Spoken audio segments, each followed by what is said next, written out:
Hello students, in this section we will learn about the human excretory system. Okay, so let us start with the human excretory system.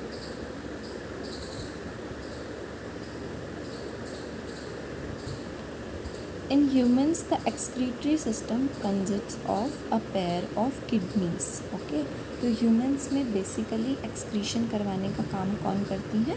Kidneys करती है. Pair of kidneys, then pair of ureters and a urinary bladder and a urethra. तो चार चीज़ें हैं human excretory system में. Kidney का पैर है, यूरेटर्स का पैर है, एक यूरिनरी ब्लैडर है और एक यूरेथ्रा है.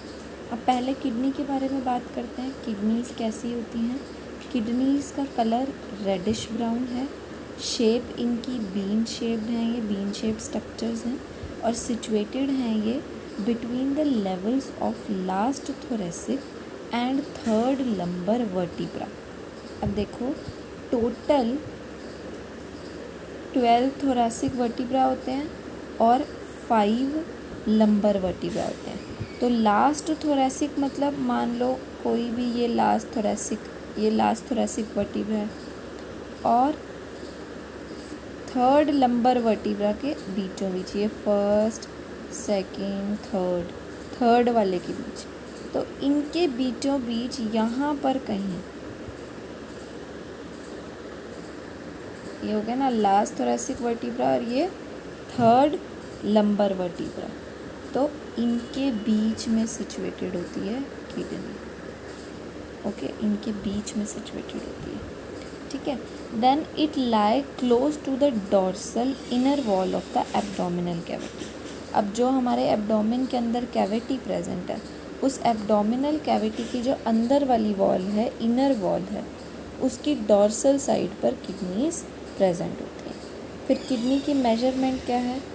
Each kidney of an adult human measures about 10 to 12 centimetre in length.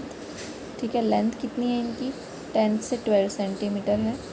5 से 7 सेंटीमीटर इनकी विड्थ है और 2 to 3 सेंटीमीटर इनकी थिकनेस है.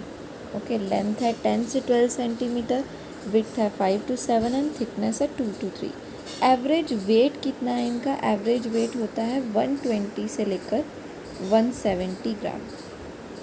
ओके, एवरेज वेट 120 से 170 ग्राम है.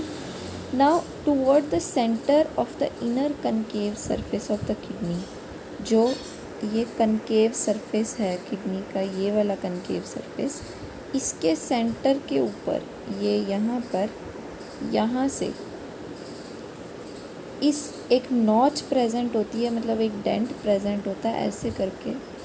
ये वाला जो डेंट होता है, ये वाला डेंट, यहाँ से क्या आता है, यहाँ पर ये नॉच जो है, इस नॉच को बोलते हैं हाइलम. ठीक है, जहाँ से यूरेटर, ब्लड वेसल्स और नर्व्स एंटर करती हैं. देखो यहाँ से ये एंटर कर रही है ना, ये यूरेटर जो है यहीं से एंटर कर रही है, फिर ब्लड वेसल्स भी यहीं से एंटर कर रही होंगी. ठीक है, और जो नर्व्स हैं वो भी यहीं से एंटर कर रही होंगी. तो जिस जगह से किडनी के अंदर ये सब एंटर कर रहा है, उस नॉच को कहते हैं हाइलम.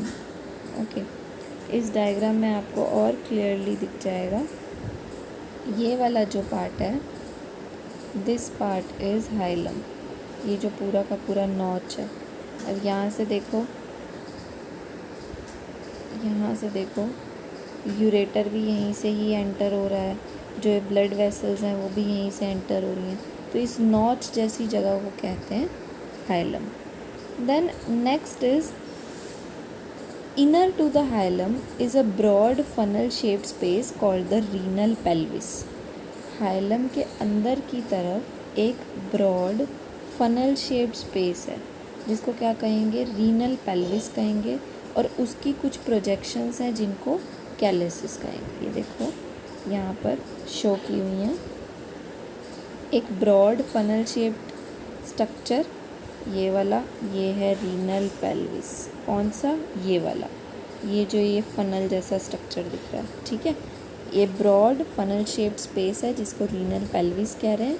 और इसी के अंदर कुछ प्रोजेक्शंस हैं, जैसे ये अंदर वाला अगर रीनल पेल्विस है तो ये इसकी प्रोजेक्शंस हैं, जिसको क्या कहा जा रहा है, जिसको कहा जा रहा है कैलिसिस। सिंगुलर इज कैलिक्स और plural is calyces. Okay, then next is inside the kidney there are two zones. Sorry, the outer layer of kidney is a tough capsule. जो outer layer है किडनी की वो एक tough capsule है। फिर kidney के अंदर दो zones present हैं। बाहर वाली जोन को नाम दिया है कॉर्टेक्स और अंदर वाली जोन को नाम दिया है मेडुला। ओके, तो सी हियर,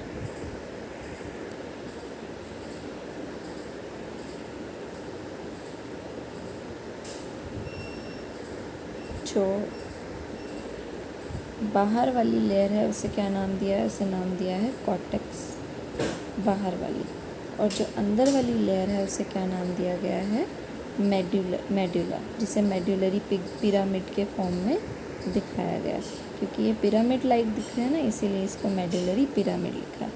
तो किडनी की दो जोन्स हैं, बाहर वाली जोन को कॉर्टेक्स कहा है और अंदर वाली जोन को मेडुला कहा है, और वो भी पिरामिड की फॉर्म में, इसीलिए उन्हें मेडुलरी पिरामिड्स कहा जाएगा। Then next to this is see, इतना पढ़ लिया हमने कि किडनी के अंदर दो जोन्स प्रेजेंट हैं।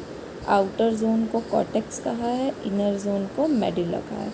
फिर मेडुला जो है वो डिवाइडेड होती है कुछ कॉनिकल मासेस में, जिन्हें मेडुलरी पिरामिड्स कहा जाता है।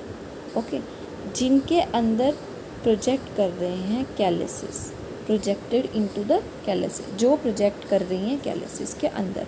कैलिसिस अभी हमने ऊपर पढ़ा था, कैलिसिस किसकी प्रोजेक्शंस थी, कैलिसिस प्रोजेक्शंस थी रीनल पेल्विस की। रीनल पेल्विस एक फनल शेप्ड लाइक स्ट्रक्चर है जिसकी प्रोजेक्शंस है कैलिसिस। सिंगुलर इज कैलिक्स, तो उन्हीं के अंदर प्रोजेक्ट करते हैं ये मेडुलरी पिरामिड्स। सी हियर, देखो ये जो एक मेडुलरी पिरामिड अगर हम देखें इस तरीके से, ये एक मेडुलरी पिरामिड अगर हम देखें तो ये किसके अंदर प्रोजेक्ट कर रहा है, इसके अंदर प्रोजेक्ट कर रहा है हर कैलिस के अंदर। मतलब ये जो एक कैलिस है इसके अंदर प्रोजेक्ट कर रहा है मेडुलरी पिरामिड, इस तरीके से। ठीक है, उसके बाद next thing is the cortex x tends in between the medullary pyramids. अब जो कॉर्टेक्स है वो एक्सटेंड करती है पूरी मेडुलरी पिरामिड्स के बीचों बीच एज रीनल कॉलम्स। देखो यहाँ पर कॉर्टेक्स जो है वो क्या कर रही है, एक्सटेंड कर रही है, यहाँ तक आ रही है ना, ये पूरा यहाँ तक आ रही है, और एक कॉलम जैसा स्ट्रक्चर बना रही है जिसको कहेंगे रीनल कॉलम्स, या फिर उन कॉलम को नाम दिया गया है कॉलम्स ऑफ बर्टिनल।